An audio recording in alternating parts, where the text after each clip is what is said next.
At first glance, you could mistake the HTC Wildfire for the HTC Desire, but if you look a bit closer or just put them together, you'll notice it's shorter, thicker, it's not as sturdy either, which you obviously can't see, and there are no hard keys, apart from the optical trackpad down at the bottom.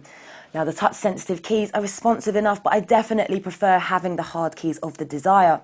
So clearly, the Wildfire is intent on bringing you Android 2.1, but without those high-end features that make the Desire so costly. And like the Desire and the Legend, it's loaded with HTC Sense, one of the best skins available for Android.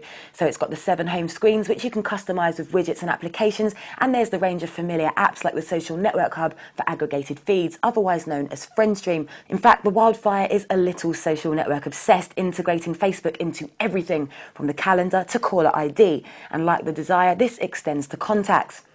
Now, there's also the Leap View feature for a thumbnail view of all your 7 home pages, which you simply pull up with a pinch or by hitting the home button. And it's also got the HTC Sense QWERTY keyboard, one of the best touchscreen keyboards out there. And as you've probably noticed, it doesn't share the Desire's quality high-res screen, which is a bit of a shame, but at least it's still capacitive. And it's LED as opposed to AMOLED, and at 240 by 320 pixels, the Wildfire's low screen res means blocky icons and badly rendered zoomed out web pages.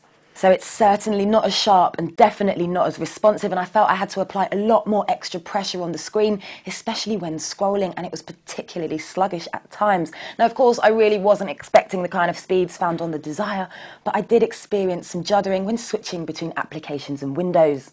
But it does share the Desire's easy-to-use user interface, and a rather nice Wildfire addition is the sharing system put in place to share application links with your mates rather than having them search the marketplace themselves. Now, the HTC Wildfire also comes with a WebKit browser on board, and generally the web browsing experience was pretty good. Loading speeds are fairly nippy, although sometimes images would take a few seconds longer than we'd like, and Flash content takes longer to load.